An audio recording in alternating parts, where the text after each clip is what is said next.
ಸ್ನೇಹಿತರೆ ನಮಸ್ಕಾರ. ಈ ಕಮಲಾಕರ ಮತ್ತು ಸುಚಿತ್ರಾ ಅವರ ಕಾಮಪುರಾಣವನ್ನು ಎಷ್ಟು ಅಂತ ಹೇಳಿ ನಿಮಗೆ ಹೇಳೋದು ಅಂತ ಹೇಳಿಬಿಟ್ಟು ಬಿಟ್ಟುಬಿಟ್ಟರೂ ಕೂಡ ಬಿಡೋಕ್ಕೆ ಸಾಧ್ಯವಾಗ್ತಿಲ್ಲ. ಕಾರಣ ಏನು ಅಂತ ಹೇಳಿದ್ರೆ ದಿನೇ ದಿನೇ ಬರ್ತಿರುವಂಥ ಹೊಸ ಹೊಸ ಅಪ್ಡೇಟ್ಗಳು ಮತ್ತು ಸಿಗ್ತಿರುವಂತಹ ಬೇರೆ ಬೇರೆ ತಿರುವುಗಳು ಇಡೀ ಪ್ರಕರಣವನ್ನು ಕೂಡ ರೋಚಕ ತಿರುವಿನತ್ತ ತೆಗೆದುಕೊಂಡು ಹೋಗ್ತಿದೆ. ಜೊತೆಗೆ ಇಲ್ಲಿ ಇವರ ಬಂಡವಾಳವು ಕೂಡ ಇನ್ನಷ್ಟು ಮತ್ತಷ್ಟು ಗೊತ್ತಾಗ್ತಿದೆ. ಯಾಕಂತ ಹೇಳಿದ್ರೆ ಸಮಾಜದಲ್ಲಿ ಎಂತೆಂಥವ್ರು ಇದ್ದಾರೆ, ಅದರಲ್ಲೂ ಕೂಡ ಜ್ಯೋತಿಷ್ಯ ಭವಿಷ್ಯ ಅಂತೇಳಿ ಹೇಳ್ಕೊಂಡು ಹೇಗೆಲ್ಲ ಮಂಕು ಬೂದಿಯನ್ನು ಎರಚ್ತಾರೆ, ಆಮೇಲೆ ಅದರಿಂದ ತಮ್ಮ ಸ್ವಾರ್ಥ ಸಂಪಾದನೆಯನ್ನು ಹೇಗೆ ಮಾಡ್ತಾರೆ ಅನ್ನೋದು ಜಗತ್ತಿಗೆ ಗೊತ್ತಾಗಬೇಕು, ನಿಮಗೆಲ್ರಿಗೂ ಕೂಡ ಅರ್ಥ ಆಗಬೇಕು. ಆ ಕಾರಣಕ್ಕೋಸ್ಕರ ಈಗ ಈ ವಿಚಾರದಲ್ಲಿ ಮತ್ತಷ್ಟು ಅಪ್ಡೇಟ್ಸ್ಗಳನ್ನು ಹೊತ್ತು ತಂದಿದ್ದೀನಿ. ಅದರಲ್ಲೂ ಕೂಡ ಇವತ್ತು ನಾನು ಹೇಳುವಂಥ ವಿಚಾರಗಳನ್ನು ಬಹುಶಃ ನೀವು ಕೇಳಿದ್ರೆ ನಿಮಗೂ ಕೂಡ ಬೆರಗಾಗಬಹುದು. ಒಂದು, ಈ ಸುಚಿತ್ರಾ ಆಂಟಿ ಮದುವೆಗೂ ಮುನ್ನವೇ ಗರ್ಭಿಣಿಯಾಗಿದ್ಲು ಅನ್ನುವಂಥದ್ದು. 17 ವರ್ಷಕ್ಕೇ ಬೇಲಿ ಹಾರಿದ್ದಂಥ ಈಕೆ ಆ ಜಾತ್ರೆಯಲ್ಲಿ ಸಿಕ್ಕಂತಹ ಒಬ್ಬ ಯುವಕನ ಜೊತೆಗೆ ಈಕೆ ಮಂಚವನ್ನು ಹಂಚಿಕೊಂಡಂಥ ಕಾರಣಕ್ಕೋಸ್ಕರ ಅವತ್ತೇ ಮಗುವಿಗೆ ಜನನ ಕೊಡೋದಕ್ಕೆ ರೆಡಿಯಾಗಿದ್ಲು. ಆಮೇಲೆ ಆಗಿದ್ದೆಲ್ಲವೂ ಕೂಡ ದೊಡ್ಡ ಕತೆ, ಅದನ್ನು ಹೇಳಬೇಕು. ಅದ್ರ ಜೊತೆಗೆ ಈಗ ಕಮಲಾಕರ ಭಟ್ಟನ ಮೇಲೆ ಒಂದು ಗಂಭೀರವಾದಂಥ ಆರೋಪ ಬಂದಿದೆ. ಏನು? ಕಮಲಾಕರ ಭಟ್ಟನಿಂದ ನನಗೆ ಗಂಭೀರವಾದಂತಹ ಅಥವಾ ಮಾರಕವಾದಂಥ ಕಾಯಿಲೆ ಬಂದುಬಿಟ್ಟಿದೆ, ಕಮಲಾಕರ ಭಟ್ಟನಿಗೆ ಬರಬಾರದ ಕಾಯಿಲೆ ಬಂದಿತ್ತು ಅನ್ನುವಂಥ ವಿಚಾರವನ್ನು ಮತ್ತೊಬ್ಬ ಬುರ್ಕಾಧಾರಿ ಮಹಿಳೆ ಈಗ ಬಂದು ಮಾಧ್ಯಮಗಳ ಮುಂದೆ ಮಾತನಾಡಿದ್ದಾಳೆ.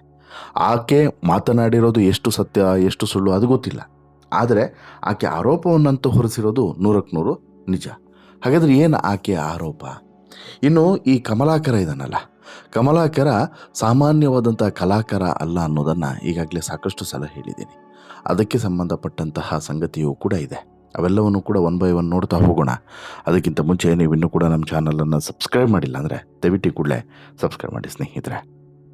ಎಸ್, ಟಿ ವಿಯಲ್ಲಿ ಕಂಡವರ ಭವಿಷ್ಯವನ್ನು ಹೇಳಿಕೊಂಡು ಬಾಯಲ್ಲಿ ಕವಳ ಆಗಿದ್ದು ಶನಿ ಬಿಡಿಸ್ತೀನಿ ಅಂತೇಳಿ ಹೇಳ್ತಿದ್ದಂಥ ಕಮಲಾಕರ್ ಭಟ್ಗೆ ಸುಚಿತ್ರನೇ ಶನಿಯಂತೆ ಹೆಗಲೇರಿ ಮಾಡಬಾರದನ್ನು ಮಾಡಿಬಿಟ್ಟಿದ್ದಾಳೆ ಅನ್ನೋದು ಬಹುಶಃ ಈಗ ಅರ್ಥ ಆಗ್ತಾ ಇದೆ. ಜೈಲು ಕಂಬಿಯನ್ನು ಎಣಿಸ್ತಾ ಕೂತಿರುವಂತಹ ಈ ಕಮಲಾಕರ ಅಲ್ಲಿ ಜೈಲಿನ ಕಂಬಿಯ ಭವಿಷ್ಯವನ್ನು ಹೇಳಬೇಕೆ ಹೊರತು ಬೇರೆ ಯಾರ ಭವಿಷ್ಯವನ್ನು ಕೂಡ ಹೇಳುವಂತಹ ಪರಿಸ್ಥಿತಿಯೇ ಇಲ್ಲ.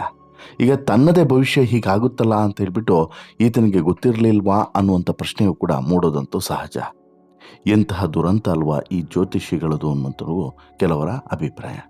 ಅದಕ್ಕೆ ಹೇಳೋದು, ಈ ಜ್ಯೋತಿಷಿ ಬಂಡಲ್ ಬಡಾಯಿ ಕೊಚ್ಚುವಂತಹ ಕೆಲವೊಂದಷ್ಟು ಭವಿಷ್ಯ ಹೇಳೋರು ಇವ್ರನ್ನೆಲ್ಲ ನಂಬಾರ್ದು ಅನ್ನೋದು ಯಾಕೆ? ಇದೇ ಕಾರಣಕ್ಕೆ. ಇವರೆಲ್ಲರೂ ಕೂಡ ನಮ್ಮೆಲ್ಲರನ್ನು ಕೂಡ ಈ ಎಲ್ಲರೂ ಅಂತಲ್ಲ, ಈ ರೀತಿ ಜ್ಯೋತಿಷ್ಯ ಭವಿಷ್ಯವನ್ನು ಹೇಳುವಂಥ ಎಲ್ಲರೂ ಕೂಡ ಕಪಟಿಗಳು ಅಂತೇಳಿದೆ ದಯವಿಟ್ಟು ಅಂದ್ಕೊಳ್ಬೇಡಿ. ಬಟ್ ಮೋಸ್ಟ್ ಆಫ್ ಈ ರೀತಿ ಮೋಸ ಮಾಡೋರೇ ತುಂಬ ಜನ ಇರುವಂಥ ಸಮಾಜದಲ್ಲಿ. ಮೋಸ ಹೋಗೋರು ಕೂಡ ಇದ್ದಾರೆ, ಮೋಸ ಮಾಡೋರು ಕೂಡ ಇದ್ದಾರೆ, ಎಲ್ಲ ವರ್ಗದಲ್ಲೂ ಕೂಡ ಇದ್ದಾರೆ. ಈ ವರ್ಗದಲ್ಲಿ ಸ್ವಲ್ಪ ಹೆಚ್ಚಿದ್ದಾರೆ. ಯಾವಾಗ ನಮ್ಮ ಕೈಯಲ್ಲಿ ಆಗೋದಿಲ್ವೋ ನಾವು ಆವಾಗ ಅವ್ರ ಹತ್ರ ಹೋಗ್ತೀವಿ. ಆಗ ಅವರು ಅದನ್ನು ಸರಿಯಾಗಿ ತಮ್ಮ ಸ್ವಾರ್ಥಕ್ಕೆ ಬಳಸಿಕೊಳ್ಳುವಂಥದ್ದು ಇವೆಲ್ಲವೂ ಕೂಡ ಸ್ವಲ್ಪ ಕಾಮನ್ನೇ. ಆದರೆ ಈಗ ಈ ಸುಚಿತ್ರಾ ಮತ್ತು ಕಮಲಾಕರ ಭಟ್ಟನ ಒಂದೊಂದು ಕಾಮಪುರಾಣವನ್ನು ಕೆದಕ್ತಾ ಹೋದರೂ ಕೂಡ ಸಾಕಷ್ಟು ವಿಚಾರಗಳು ಹೊರಗೆ ಬರ್ತಾನೆ ಇದ್ದಾವೆ.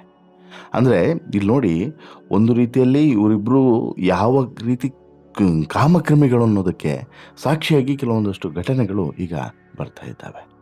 ಅದರಲ್ಲೂ ಕೂಡ ಕಮಲಾಕರ ಭಟ್ಟ ಇಲ್ಲಿ ಈ ಎಲ್ಲ ಪ್ರಕರಣದ ಸೂತ್ರಧಾರ.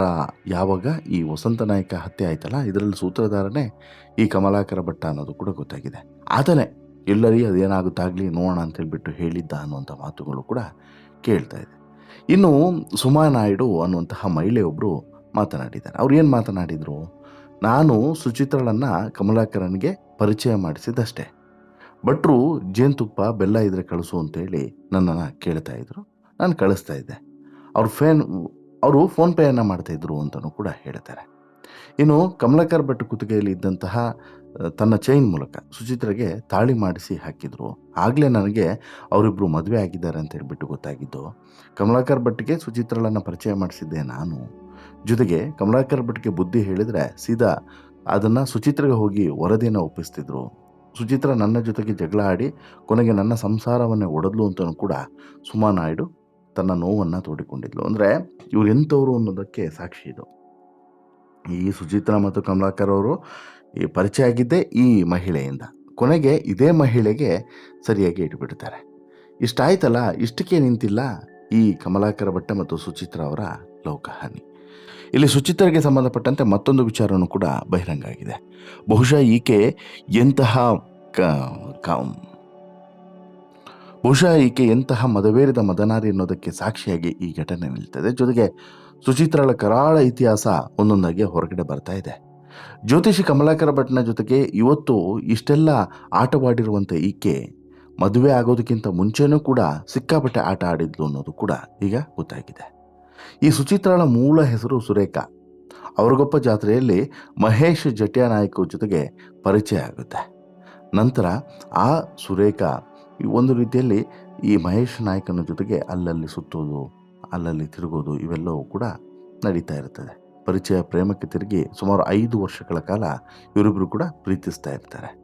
ವಿಚಾರ ಏನಂತ ಅಂದರೆ, ಸುಚಿತ್ರಾ ಅಪ್ರಾಪ್ತ ವಯಸ್ಸಿನಲ್ಲೇ ಅಂದರೆ 17ನೇ ವಯಸ್ಸಿಗೆ ಮಹೇಶ್ನಿಂದ ಗರ್ಭವತಿಯಾಗಿದ್ಲು. ಹೌದು, 18 ವರ್ಷ ತುಂಬುವುದಕ್ಕೆ ಇನ್ನೂ ಕೂಡ 3-4 ತಿಂಗಳು ಬಾಕಿ ಇರುವಂಥ ಸಂದರ್ಭದಲ್ಲೇ ಮನೆಯವರ ವಿರೋಧದ ನಡುವೆಯೂ ಕೂಡ ಮಹೇಶ್ ಜೊತೆಗೆ ಓಡಿ ಹೋಗಿ ಮದುವೆ ಆಗಿದ್ಲು. ಮದುವೆ ಆದಂಥ 4 ತಿಂಗಳಿಗೆ ಈಕೆ ಹೆಣ್ಣು ಮಗುವಿಗೆ ಜನ್ಮವನ್ನು ಕೊಟ್ಟಿದ್ಲು. ಮದುವೆ ಆದ ನಂತರ ಈಕೆ ತನ್ನ ಹೆಸರನ್ನು ಸುರೇಖಾನಿಂದ ಸುಚಿತ್ರಾ ಅಂತೇಳಿ ಬದಲಾಯಿಸಿಕೊಂಡಿದ್ಲು. ಹೇಳಿದ್ ಗೊತ್ತಾಯ್ತಲ್ಲ, ಈಕೆ ಮದುವೆ ಆಗೋದಕ್ಕಿಂತ ಮುನ್ನನೇ ಗರ್ಭಿಣಿ ಆಗಿದ್ಲು.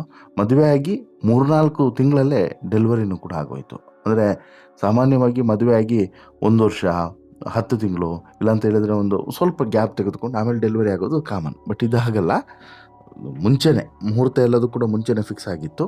ಹಾಗಾಗಿ ಇವರು ಮಂಚ ಹತ್ತುವಂಥ ಕೆಲಸವನ್ನು ಮೊದಲೇ ಮಾಡಿಕೊಂಡು ನಂತರ ಈ ಮದುವೆ ಅನ್ನುವಂತಹ ಪ್ರಹಸನವನ್ನು ಮಾಡಿಕೊಂಡ್ರು. ಯಾಕೆ ಪ್ರಹಸನ ಅಂತೇಳಿ ಹೇಳ್ತಿದ್ದೀನಿ ಅಂದರೆ, ಹೆಸರಿಗಷ್ಟೇ ಇವರು ಮದುವೆ ಆಗಿದ್ದು. ಆರಂಭದ 2-3 ವರ್ಷ ಊರಿನಲ್ಲೇ ಇದ್ದಂಥ ಮಹೇಶ ನಂತರ ಜೀವನ ನಿರ್ವಹಣೆಗಾಗಿ ಬೆಂಗಳೂರಿನ ಹೋಟೆಲ್ ಕೆಲಸಕ್ಕೆ ಹೋಗ್ತಾನೆ. ಗಂಡ ಹೊರಗಡೆ ಹೋಗಿದ್ದು ಸುಚಿತ್ರಾಳನ್ನು ಬೇಲಿಯಿಂದ ಹೊರಗೆ ಬಿಟ್ಟಂತಹ ಒಂದು ರೀತಿ ಪ್ರಾಣಿಯ ರೀತಿ ಆಗೋಗ್ಬಿಟ್ಲು ಸುಚಿತ್ರಾ.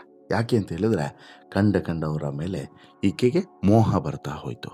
ಸುಚಿತ್ರಾ ಆಟೋಪಗಳು ದಿನದಿಂದ ದಿನಕ್ಕೆ ಇಲ್ಲಿ ಹೆಚ್ಚಾಯಿತು. ಅಲ್ಲಿ ಗಂಡ ಬೆವರು ಸುರಿಸಿ ದುಡಿತಿದ್ರೆ ಇಲ್ಲಿ ಸುಚಿತ್ರಾ ರಾತ್ರಿ ಹಗಲು ಅಂತ ಹೇಳದೆ ಬೆವರನ್ನು ಸುರಿಸ್ತಾನೆ ಇದ್ಲು.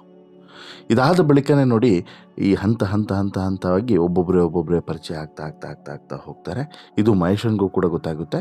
ಆಗ ಮಹೇಶ ಡಿವೋರ್ಸ್ ಕೊಡು ಅಂತಲೂ ಕೂಡ ಗಲಾಟೆ ಎಲ್ಲದೂ ಕೂಡ ಆಗಿರ್ತದೆ. ಆಗಲೂ ಕೂಡ ಪೊಲೀಸ್ ಸ್ಟೇಷನ್ ಮೆಟ್ಟಿಲೆಲ್ಲ ಹತ್ತಿರ್ತಾರೆ. ಅದಾದಮೇಲೆ ಮತ್ತೆ ಅಲ್ಲಿಗೆ ತಣ್ಣಗಾಗುತ್ತೆ. ಇನ್ನು ಸುಚಿತ್ರಾಗೆ ಬೇಕಾಗಿದ್ದೇನು ಅಂತ ಹೇಳಿದ್ರೆ ಐಷಾರಾಮಿ ಬದುಕು. ಅದಕ್ಕೆ ಸಿಕ್ಕಿದ್ದೆ ಕೊನೆಗೆ ಕಮಲಾಕರ. ಇನ್ನು ಕಮಲಾಕರ ಸಾಮಾನ್ಯದವನಾ? ಕಮಲಾಕರ ಬಗ್ಗೆನೂ ಕೂಡ ಈಗ ಇನ್ನಷ್ಟು ಕಹಾನಿಗಳು ಓಪನ್ ಆಗ್ತಾ ಇದ್ದಾವೆ. ಈ ಕಮಲಾಕರ ಎಂತಹ ಖತರ್ನಾಕ್ ಅಂತ ಹೇಳಿದ್ರೆ, ಹಿಂದೂ ಹುಡುಗಿರನ್ನು ಸಾಯಲಿ, ಮುಸ್ಲಿಂ ಆಂಟಿರನ್ನು ಕೂಡ ಬಿಟ್ಟಿಲ್ಲ ಅನ್ನೋದು ಕೂಡ ಗೊತ್ತಾಗ್ತಿದೆ. ಈಗ ಮಾಧ್ಯಮದ ಮುಂದೆ ಒಂದು ಮುಸ್ಲಿಂ ಆಂಟಿ ಬಂದುಬಿಟ್ಟು ನನಗೆ 2 ಮಕ್ಕಳಿತ್ತು, ಆದರೂ ಕೂಡ ಕಮಲಾಕರ ನನ್ನನ್ನು ಬಿಡಲಿಲ್ಲ ಅನ್ನುವಂಥ ವಿಚಾರವನ್ನು ಇಲ್ಲಿ ಹೇಳ್ತಾನೆ. ಕಮಲಾಕರ್ ಭಟ್ಗೆ ಪದೇ ವಾಂತಿ ಭೇದಿ ಆಗ್ತಾ ಇತ್ತಂತೆ. ಇದ್ರ ಬಗ್ಗೆ ಕಾರಣ ಕೇಳಿದಾಗ ಆತ ಏನೂ ಕೂಡ ಹೇಳಲಿಲ್ಲ. 2020 ಆಗಸ್ಟ್ನಲ್ಲಿ ಸ್ತ್ರೀ ಎಚ್ಚರಿಕೆ ಕೊಟ್ಟಿದ್ದಾರೆ.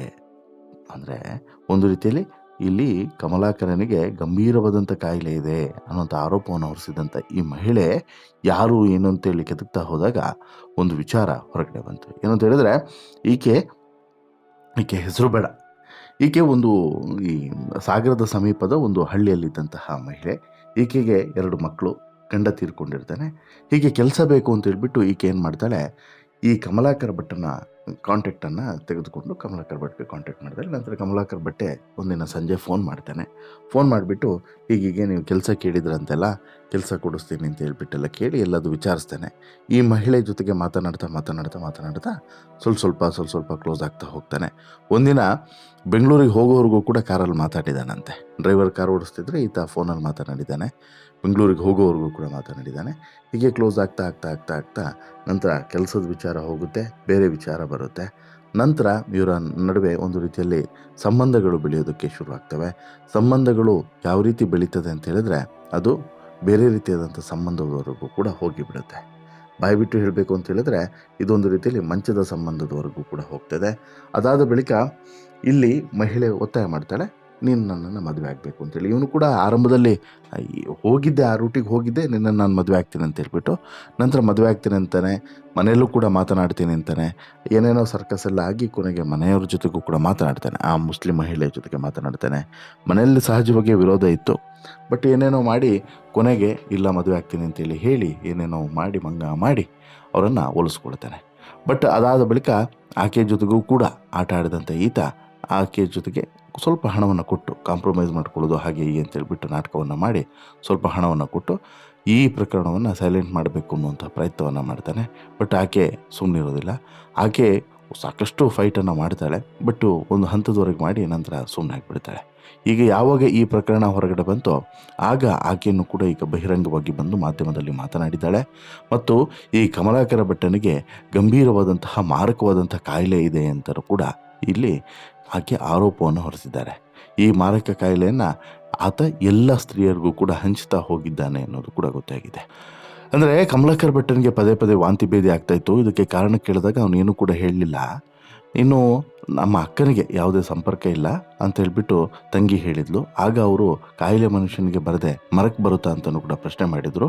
ಹೆಂಡತಿಗೆ ಕಾಯಿಲೆ ಬಂದರೂ ಕೂಡ ಅವರು ಕೂಗಾಡಿದ್ದಾರೆ ಅಂತಲೂ ಕೂಡ ಇಲ್ಲಿ ಈ ಮಹಿಳೆ ಹೇಳಿದ್ದಾಳೆ. ಇನ್ನು ಪದೇ ಪದೇ ನನಗೆ ಹುಷಾರಿರ್ತಿರ್ಲಿಲ್ಲ, ಪದೇ ಪದೇ ಆಸ್ಪತ್ರೆಗೆ ದಾಖಲಾಗ್ತಿದ್ದೆ, ಆಗಲೂ ಕೂಡ ಅವರು ಕಾಲ್ ಮಾಡ್ತಾ ಇರಲಿಲ್ಲ. ಆಮೇಲೆ ಬೇರೆ ಬೇರೆ ಹುಡುಗರಿಗೆ ಹೇಳಿ ಕಾಲ್ ಮಾಡಿಸಿದ್ರು. ನಾನು ಇವರಿಗೆ ಫೋನ್ ಮಾಡಿದಾಗ ಸುಚಿತ್ರ ಮಾತನಾಡೋದು ಕೇಳಿಸ್ತಾ ಇತ್ತು. ಅವಳು ಸುಚಿತ್ರ ಅನ್ನೋದು ನನಗೆ ಆಮೇಲೆ ಗೊತ್ತಾಗಿದ್ದು.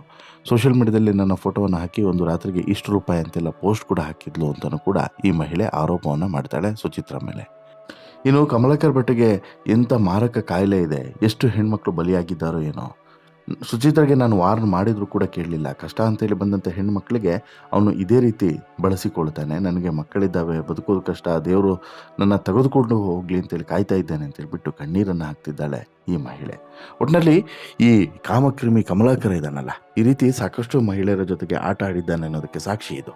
ಇದು ಕೇವಲ ಸ್ಯಾಂಪಲ್. ಇನ್ನಂತಹ ಇದೇ ರೀತಿಯಾದಂತಹ ಸಾಕಷ್ಟು ಘಟನೆಗಳು ಇದ್ದಾವೆ ಅನ್ನೋದು ಮಾತ್ರ 100% ಸತ್ಯ. ನಿಮಗೇನು ಅನಿಸುತ್ತೆ ಸ್ನೇಹಿತರೆ, ಕಮಲಾಕರನ ಈ ಕಾಮ ಕೇಳಿಗಳನ್ನು ಕೇಳಿದಾಗ ನಿಮ್ಮ ಅಭಿಪ್ರಾಯನು? ದಯವಿಟ್ಟು ನಿಮ್ಮ ಅಭಿಪ್ರಾಯನ ಕಮೆಂಟ್ ಮಾಡಿ ತಿಳಿಸಿ. ಜೊತೆಗೆ ಈ ಸ್ಟೋರಿ ಇಷ್ಟ ಆಯಿತು ಅಂತ ಹೇಳಿದ್ರೆ ಲೈಕ್ ಮಾಡಿ, ಶೇರ್ ಮಾಡಿ, ಚಾನಲ್ಗೆ ಸಬ್ಸ್ಕ್ರೈಬ್ ಆಗೋದನ್ನು ಮರಿಬೇಡಿ. ಧನ್ಯವಾದ.